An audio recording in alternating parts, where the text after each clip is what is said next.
Last கிளாஸுடைய continues பாருங்கள். Example 8 find the ratio of the HCF and LCM of the numbers 18 and 13. இப்போ 18 and 13க்கு என்னென்ன கண்டுபிடிக்கணும்? HCF LCMும் கண்டுபிடிக்கணும். தென் ஆஃப்டர் இதனுடைய ரேஷியோ ஃபைண்ட் அவுட் பண்ணணும். ஓகேவா? ஓகே, இப்போ கவனிங்க.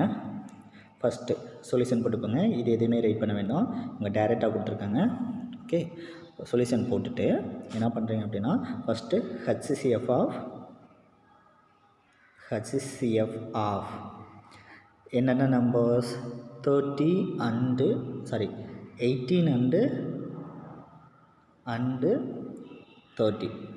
18 அண்டு 30. இப்போ இதுக்கு HCF கண்டுபிடிக்கணும். So 18 and 13. ஸோ ஒன்றாவே ரேட் பண்ணிக்கோங்க. ஸோ HCF அப்படின்னா ஹையஸ்ட் காமன் ஃபேக்டர்னு தெரியும். ஓகே, இதுக்கு ரெண்டுக்குமே காமன் ஃபேக்டர் எது வரைக்கும் வருதோ அது வரைக்கும் டிவைட் பண்ணுங்கள். 2 டேபிளெல்லாம் டிவைட் பண்ணலாம். 9 2 சார் 18, 15 2 சார் 30. ஓகே, தென் 9 3 உடைய மல்டிபிள்ஸ் 15. 1 + 5 6. அப்போ இதுவும் 3 உடைய மல்டிபிள்ஸ். ஸோ 3 எல்லாம் டிவைட் ஆகும்.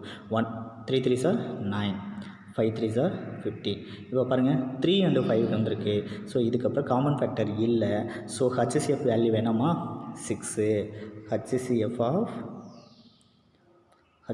ஆஃப் 18 அண்டு 30 ஈக்குவல் டு என்னென்னா வந்துச்சு? 2 × 3. So answer 6. Okay, HCF value 6. Then இப்போ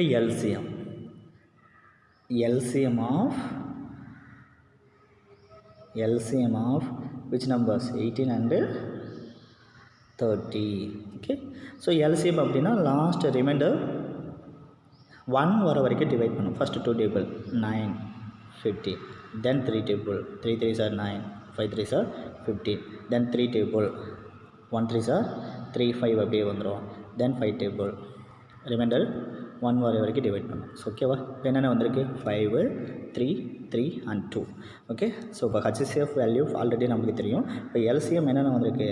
LCM of 18 and 30 equal to 2 × 3 × again 3 × 5. 2 3 சார் 6, 6 3 சார் 18, 18 5 சார் 90. Okay, so 90. இப்போ LCM வேல்யூ 90. இப்போ ரேஷியோ கேட்டிருக்காங்களா? Now ratio of which numbers? LCM. First என்ன கொடுத்துருக்காங்க அதான் ரைட் பண்ணும். HCF and LCM. இப்போ HCF வேல்யூ என்ன வந்துச்சு? 6 is to LCM வேல்யூ என்னது? 90. ஓகே, ஸோ இது நம்ம டைரெக்டாக கேன்சல் பண்ணலாம். 1 6 are 6, 1 6 are 6 is to 1 6 are 6, remainder 3, 5 6 are 30. So 1 is to 15 டைரெக்டாகவே போட்டுக்கலாம். ஓகேங்களா? இது நல்லா பார்த்துக்கோங்க. இந்த ரேஷியோ அப்படிங்கிறது என்னென்னா டிவைட் கான்செப்ட். இப்போ 6/19 எழுதலாம். ஸோ இது கேன்சல் பண்ணிங்க அப்படின்னா 1 6 ஆர் 6, 15 6 ஆர் 90. ஓகே, அதனால் பார்த்துக்கோங்க. இப்போ நெக்ஸ்ட்டு ஒன் பாருங்கள். Find the smallest number that can be divided by 254 and 508 which leaves the remainder 4. ஓகேவா? என்ன சொல்லியிருக்காங்கன்னா, ஒரு ஸ்மாலஸ்ட் நம்பர் இந்த 2 நம்பராலேயே டிவைட் பண்ணால் ரிமைண்டர் 4 வர மாதிரி எந்த நம்பர் இருக்குது அப்படின்னு சொல்லிட்டு நம்மளை கண்டுபிடிக்க சொல்லியிருக்காங்க. ஓகே, ஒரு நம்பரை தெரியாது, ஒரு நம்பரை இந்த 2 நம்பராலேயே டிவைட் பண்ணால் நம்மளுக்கு ரிமைண்டர் 4 கிடைக்கணும் அப்படின்னா எந்த நம்பர்? ஓகே, ஸோ இப்போ என்ன பண்ணுறீங்கன்னா இதுக்கு LCM கண்டுபிடிக்கணும். ஏன் சார் இப்படி சொல்கிறீங்க? ஸ்மாலஸ்ட் நம்பர்னு கொடுத்துருக்காங்க. ஸோ ஸ்மாலஸ்ட்னா LCM. ஓகே, ஸோ LCM கண்டுபிடிங்க. பாருங்கள், LCM கண்டுபிடிச்சி அவங்களே போட்டிருக்காங்க. அதை அப்படியே டேரெக்டாக சொல்கிற பாருங்கள். 1 2 சார் 2, 2வால் டிவைட் பண்ணும்போது ஒவ்வொரு நம்பரையும் இண்டிவிஜுவலாக டிவைட் பண்ணிட்டு வந்திருக்காங்க. பாருங்கள், 1 2 சார் 2, 5 2 சார் 1 2 சார் 2, 2 2 சார் 4, ரிமைண்டர் 1 வந்து 2 டேபிளில் டிவைட் பண்ண முடியாது. அப்போ அந்த 4 ஜாயின் பண்ணால் 14 ஆயிரும். 7 2 சார் 14. ஓகே, அடுத்தது பாருங்கள், 2 2 சார் 4, ரிமைண்டர் இந்த இடத்துல ரிமைண்டர் 1 கிடைக்கும். 1 வந்து 2வால் டிவைட் பண்ண முடியாது, 0 ஜாயின் பண்ணுறீங்க 10, 5 2 சார் 10, தென் 4 2 சார் 8. இப்போ 127 and 254. ஓகே, இது வந்து நம்மளுக்கு ரிமைண்டர் 1 வர வரைக்கும் நம்ம டிவைட் பண்ணணும். காமன் ஃபேக்டர் தான் பார்க்கணுன்னு அவசியமே இல்லை. இப்போ 127 ஆட் நம்பர், 254 வந்து ஈவன் நம்பர். இப்போ இதை 2வால் டிவைட் பண்ணுங்க. இப்போ 2வால் இது டிவைட் ஆகாது, ஆட் நம்பர் அப்படிங்கிறதுனால அது அப்படியே கீழே இருக்கிறீங்க. அது அப்படியே கீழே இறக்கிருக்காங்க, அதனால் பார்த்துக்கோங்க. இப்போ 1 2s are 2, இது வந்து 4 அப்படிங்கிறது ஈவன் நம்பர், கண்டிப்பாக 2 டேபிளில் டிவைட் ஆகும். 1 2s are 2, 2 2s are 4, remainder 1 வந்து 2 டேபிளில் டிவைட் பண்ண முடியுது. அப்போ 4 ஜாயின் பண்ணும்போது 14, 7 2s are 14. இப்போ ரெண்டுலேயுமே 127 கிடச்சிருக்கா, அப்போ டேரெக்டாக 127ஆல் டிவைட் பண்ணுறீங்க. இப்போ என்னென்ன வந்திருக்குன்னு பாருங்கள். 2 into 2 into 2 into 127. ஸோ இதுக்கப்புறம் இந்த ஸ்டெப்ஸ் எதுவுமே எழுத வேண்டாம். இப்போ எல்சிஎம் ஆஃப் என்ன வந்திருக்கு, LCM of 254 and 508 equal to 2 into 2 into 127 equal to 508. ஓகேவா? ஸோ இது இங்கே என்ன பண்ணுறீங்கன்னா LCM of which numbers 254 and 508ன்னு போட்டுட்டு எல்சிஎம் கண்டுபிடிங்க. அதுக்கப்புறம் இது எல்சிஎம் ஆஃப் 254, 508 equal to இந்த ஸ்டெப்பை எழுதிக்கிறீங்க. ஓகே, இப்போ என்ன கொஸ்டின் கேட்டிருக்காங்கன்னா 508 வந்து ரிமைண்டரே இல்லாமல் இந்த ரெண்டு நம்பராலையும் டிவைட் ஆகும். Okay, without remainder. பட் இங்கே ரிமைண்டர் என்ன வரணும்னு சொல்லியிருக்காங்க, 4 வரணும்னு சொல்லியிருக்காங்க. அப்போது லீஸ்ட் ஸ்மாலஸ்ட் நம்பர் எந்த நம்பர் வந்து 254லையும் 508ஆலையும் டிவைட் பண்ணால் ரிமைண்டர் 4 கிடைக்கும் அப்படின்னு கண்டுபிடிக்கிறதுக்கு என்ன பண்ணணும்னு சொல்லி பாருங்கள். இப்போ 254ஐயும் 508ஆலையும் பர்ஃபெக்டாக டிவைட் பண்ணால் ரிமைண்டர் 0 கிடைக்கிறது வந்து 508. அப்போ இந்த 508 கூட ஒரு 4 ஆட் பண்ணால் என்ன வருது, 512. இப்போ 512 அப்படிங்கிற நம்பர் வந்து 254ஆலையும் 508ஆலையும் டிவைட் பண்ணோம் அப்படின்னா நம்மளுக்கு ரிமைண்டர் 4 கிடைக்கும். ஓகே, ஸோ ரிமைண்டர் 4 அது வந்து பர்ஃபெக்டாக டிவைட் ஆகிற நம்பர் 508. அப்போ இது கூட 4 ஆட் பண்ணிங்க அப்படின்னா நம்மளுக்கு ரிமைண்டர் 4 கிடைக்குமா? ஸோ டைரெக்டாக ரிமைண்டர் 4 கிடைக்கணும் அப்படிங்கிறதுக்காக 4 ஆட் பண்ணியிருக்கோம். அப்படி ஆட் பண்ணும்போது நம்மளுக்கு என்ன ஆன்சர் கிடச்சிருக்கு, 512. ஸோ இதுதான் இந்த லீஸ்ட் நம்பர் தான் 254ஆலையும் 508ஆலையும் டிவைட் பண்ணால் ரிமைண்டர் 4 கிடைக்கும். வேண்டாம் செக் பண்ணி பாருங்கள். ஓகேங்களா? ஓகே, ஸோ லாஸ்ட் ஸ்டெப்பு என்ன எழுதணும் அப்படின்னா நீட் ரிமைண்டர், இதிலேருந்து ஸ்டார்ட் பண்ணிக்கோங்க. நீட் ரிமைண்டர் 508 வரைக்கும் ரைட் பண்ணிட்டு NEET reminder 4 while dividing the required number is 4 more than the LCM and so the required number is 508 plus 508 plus 4 equal to 512. நல்லா பார்த்துக்கோங்க. ஓகேங்களா? இந்த சம் முடிஞ்சிச்சு. நான் சொன்னதை மட்டும் ரீட் பண்ணிக்கோங்க. Next example 10th sum. So example 10th sum வந்து நீங்கள் ட்ரை பண்ணுங்கள். ஓகேங்களா? ஓகே, டவுட்டாக இருந்தால் நெக்ஸ்ட் கிளாஸில் எக்ஸ்பிளைன் பண்ணுறேன். நீங்கள் ட்ரை பண்ணுங்கள். இதை பார்த்துட்டு என்ன சொல்லியிருக்காங்க அப்படின்னு சொல்லிட்டு ட்ரை பண்ணுங்கள். டவுட்டாக இருந்துச்சுன்னா கண்டிப்பாக இன்ஃபார்ம் பண்ணுங்கள், நான் எக்ஸ்பிளைன் பண்ணுறேன். ஓகேங்களா? எக்ஸாம்பிள் 10 வந்து நெக்ஸ்ட் 11th சம் பார்த்தீங்க அப்படின்னா பாருங்கள். There are 4 mobile phones in a house at 5 a.m. All the 4 mobiles phone will ring together. Thereafter, the first one rings every 50 minutes, the second one rings every 20 minutes, and the third one rings every 25 minutes, and the fourth one rings every 30 minutes. At what time will the 4 mobile phones ring together again? So இந்த மாதிரி together again அப்படின்னு சொல்லி கேட்டிருந்தாங்க அப்படின்னா கண்டிப்பாக LCM கண்டுபிடிக்கணும். இது உங்களுக்கு ஹோம்ஒர்க்கு. ஸோ எல்சிஎம் கண்டுபிடிச்சதுக்கப்புறம் அது வந்து மினிட்ஸில் கொடுத்துருக்காங்களா? ஸோ இது எல்லாமே மினிட்ஸு.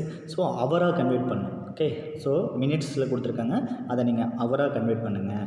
அவராக கன்வெர்ட் பண்ணோம் அப்படின்னா நல்லா ஞாபகம் வச்சுக்கோங்க. 1 hour அப்படிங்கிறது என்னது, எவ்வளோ மினிட்ஸ், 60 minutes. 1 hour அப்படிங்கிறது 60 minutes. ஸோ நீங்கள் இதை 60ஆல் டிவைட் பண்ணிங்கன்னா ஆன்சர் கிடைக்கும். நீங்கள் இதை இந்த ஸ்டெப் போடணுன்னு அவசியமே இல்லை. 1 0க்கு 0 கேன்சல் பண்ணிங்கன்னா 1 6 are 6, 5 6 are 30. இந்த மினிட்ஸ் வராது. ஏன்னா 60ஆல் நீங்கள் டிவைட் பண்ணும்போது மினிட்ஸ் என்ன ஆயிரும்னா அவராக மாறிடும். ஓகேங்களா? So 5 hours. ஓகே, இதை நீங்கள் ட்ரை பண்ணுங்கள். 5 hours. ஆல்ரெடி 5 AM எல்லா மொபைல்ஸும் சேமாக 1 time ரிங் ஆகுது. ஆஃப்டர் 5 ஹவர்ஸ்க்கு அப்புறம் தான் 4 மொபைல்ஸுமே டுகெதர் அகைன் ரிங்ஸ் அப்படின்னு சொல்லியிருக்காங்க. ஓகே, அப்போ 5 + 5 10. ஸோ 10 AM தான் என்ன ஆகும் அப்படின்னா 4 மொபைல்ஸும் சேமாக ரிங் ஆகும் அப்படின்னு சொல்லியிருக்காங்க. ஓகே, இந்த ஸ்டெப் நீங்கள் போட்டு பாருங்கள். இது கேன்சல் பண்ணுறதை மட்டும் இங்கேயே மாற்றிக்கலாம். இங்கேயே மினிட்ஸை அவராக மாற்றிக்கலாம். இந்த ஸ்டெப் போடணுன்னு அவசியமே இல்லை. ஓகே, 1 minute அப்படிங்கிறது எவ்வளோ ஹவர்ஸ் அப்படின்னா 1/60 ஹவர்ஸ். ஓகே, அப்போது இங்கே 300 மினிட்ஸ்னு கொடுத்துருக்காங்க. அப்போ 300 மினிட்ஸ் ஈக்குவல் டு எவ்வளோ ஹவர்ஸ் அப்படிங்கும்போது 300 டிவைடட் பை 60. ஓகே, 100 கேன்சல் பண்ணியிருக்கேன். 1 6 6, 5 6 30. So 5 hours. Okay, so next question பாருங்கள். Relationship between the numbers and their HCF and LCM. HCF and LCM கண்டுபிடிக்கிறதுக்கு ஃபார்முலா, இந்த ஃபார்முலா மறக்கவே கூடாது. இதிலேருந்து கண்டிப்பாக சம்ஸ் வரும். The product of two given numbers equal to their HCF into LCM. Their HCF into LCM. Okay, the product of two numbers என்ன நம்பர்ஸ்னு தெரியாது. So XY equal to HCF of XY and LCM of XY. இந்த formula நல்லா ஞாபகம் வச்சுக்கோங்க. XYக்கு தான் HCF கண்டுபிடிப்போம், அதே XYக்கு தான் LCM கண்டுபிடிப்போம். ஓகே, X into Y equal to HCF of XY into LCM of XY. இது ஃபார்முலா நல்லா ஞாபகம் வச்சுக்கோங்க. இப்போ இதை பேஸ் பண்ணி சம்ஸ் பாருங்கள். எக்ஸாம்பிள் 12 பாருங்கள். The LCM of two numbers is 432 and their HCF is 36. If one of the number is 108 then find the other number. Okay, இப்போ ஃபார்முலா பாருங்கள், உங்களுக்கு தெரியும். The product of two numbers equal to LCM into HCF. இப்போ நம்மளை என்ன கண்டுபிடிக்க சொல்லியிருக்காங்கன்னா, one number கொடுத்துருக்காங்க, அனதர் ஒன் நம்பர் கண்டுபிடிக்கணும். ஒன் நம்பர் என்னது 108 இன்டூ த அதர் நம்பர். இது ரெண்டையும் மல்டிபிள் பண்ணுறது தான் formula, product of two numbers. But ஒரு நம்பர் தான் கொடுத்துருக்காங்க, இன்னொரு நம்பர் நம்ம கண்டுபிடிக்கணும். ஸோ அதர் நம்பர் இல்லைனா அதுக்கு ஏதாவது நேம் கொடுத்துக்கோங்க, எக்ஸ் அப்படிங்கிற மாதிரி ஏதாவது நேம் கொடுத்துக்கோங்க. Equal to LCM value 432 into HCF value 36. Okay, find other number equal to. Okay, இப்போ நம்மளுக்கு தேவை இந்த வேல்யூ. அப்போ இந்த 108 ஈக்குவலுக்கு ரைட் சைடு வரும்போது டிவைடாக மாறிடும். ஓகே, ஸோ பாருங்கள், 432 இன்டூ 36 டிவைடட் பை 108. ஓகே, பாருங்கள், 136 are 36, 336 are 108. ஓகேங்களா? ஸோ இது பார்த்துக்கோங்க, ஈஸி தான். ஓகே, 3 டைம்ஸ் வந்து 36 மல்டிபிள் டிவைட் பண்ணிங்க அப்படின்னா நம்மளுக்கு 108 கிடைக்கும். ஓகேவா? So okay, 1 3s are 3. இந்த 432 டிவைட் பண்ணுங்கள். 1 3s are 3, ரிமைண்டர் 1 வந்து 3 எல்லாம் கேன்சல் ஆகாது. அப்போ 3 ஜாயின் பண்ணும்போது 13, 4 3s are 12, ரிமைண்டர் 1 வந்து 3 எல்லாம் டிவைட் ஆகாது. அப்போ எகைன் இருக்கிற 2 ஜாயின் பண்ணிங்க அப்படின்னா 12, 4. So this answer is 144. Okay, so இதை நல்லா பார்த்துக்கோங்க. நெக்ஸ்ட்டு இது எல்லாமே இந்த சம் வந்து கண்டிப்பாக நோட்டில் எழுதணும். ஓகேவா? நெக்ஸ்ட்டு எக்ஸாம்பிள் 13 பாருங்கள். The LCM of two co-prime numbers is 505. Okay, ரெண்டு co-prime நம்பர்ஸோடைய LCM வேல்யூ 505. If one of the number is 65 then find the other number. Okay, so coprime, HCF of coprime வந்து 1. கோஃப்ரைம்னாவே அதனுடைய ஆன்சர் வந்து 1ன்னு சொல்லி நம்ம ஃபஸ்ட் கிளாஸ்லேயே பார்த்தோம். ஃபஸ்ட்டு எக்ஸ்பிளைன் பண்ணும்போது HCF ஆஃப் கோஃப்ரைம்ஸ் அந்த 4 நோட் சொன்னல அதுலேயே வந்திருக்கும். இப்போ HCF வேல்யூ என்னது 1.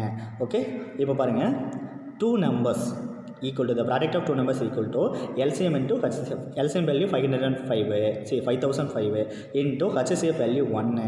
நம்மளுக்கு தேவை அதர் நம்பர். இப்போ அதுதான் கண்டுபிடிக்கணும். Equal to 5005 divide 65. இது கேன்சல் பண்ணும்போது நம்மளுக்கு கேன்சல் என்ன வந்திருக்கு 77. நான் போட்டு கட்டுற பாருங்கள், 5005 டிவைட் 65. இது ரெண்டுமே 5 டேபிளெல்லாம் டிவைட் ஆகும். ஓகேங்களா? ஓகே, பாருங்கள், 1001 1 5 5 ரிமைனிங் 2 zeros அப்படியே வந்துடும். 1 5 5 இது வந்து 1 5 5 ரிமைண்டர் 1 3 5 3 5 15. இப்போ 13 5 65. ஓகே, ஸோ நெக்ஸ்ட்டு பாருங்கள் 1 3. இது வந்து 13th டேபிள் வந்து எந்த டேபிளெல்லாம் டிவைட் ஆகும் அப்படி சொல்லி பாருங்கள். இப்போ 7 3 13 சார் 7 13 சார். இப்போ டேரெக்டாகவே பண்ணலாம். உங்கள் ஆன்சர் தெரிஞ்சதுனால அப்படியே டேரெக்டாக போடுறேன். இல்லை அப்படின்னா டேபிள் யூஸ் பண்ணி தான் ஆகணும் நீங்கள். ஓகே, இப்போ பாருங்கள் 100 ஒரே நிமிஷமா பாருங்கள் 1001 டிவைட் 13 கிடச்சிச்சிங்களா? இது நீங்கள் ஸ்டெப் போடுங்க.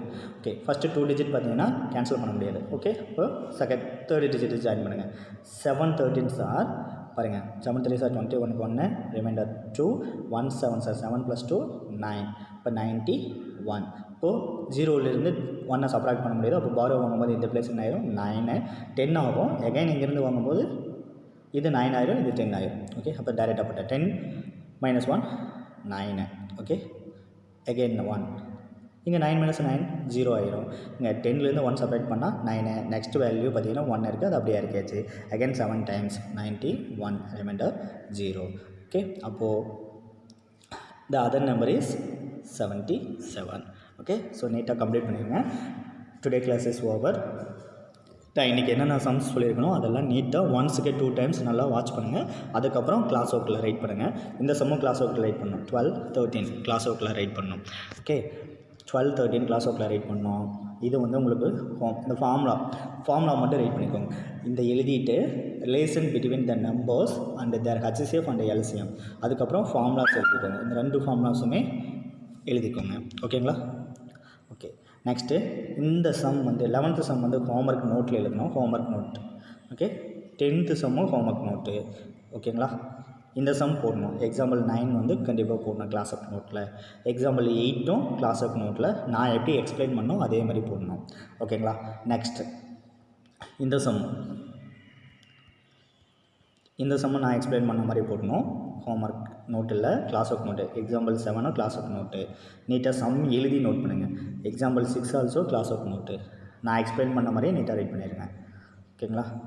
நெக்ஸ்ட்டு அவ்வளோதான். Okay, next least common multiple அப்படின்னா என்ன அப்படின்னு சொல்லி நல்லா தெரிஞ்சுக்கோங்க. ஓகேவா? Okay, today class is over. Thank you so much. ஃபஸ்ட்டில் நான் homework next one second next பார்த்திங்க அப்படின்னா ஆப்ஜெக்டிவ் டைப் கொஷின்ஸ். இது வந்து லாஸ்ட் கிளாஸ் நான் எக்ஸ்பிளைன் பண்ணது. இது உங்களுக்கு ஹோம்ஒர்க்கு. நீங்கள் நீட்டாக ரைட் பண்ணுங்கள். ஓகேவா? இது நீங்களே ஆன்சர் கண்டுபிடிக்கலாம். நீட்டாக கண்டுபிடிங்க. ஓகேங்களா? இது பார்த்துக்கோங்க. ஓகே, அவ்வளோதாங்க. சம்ஸ் நல்லா பார்த்துக்கோங்க. இதெல்லாம் 1 mark questions, objective type questions. நீட்டாக நீங்களே ஆன்சர் ஃபைண்ட் அவுட் பண்ணலாம். நீட்டாக பார்த்துக்கோங்க.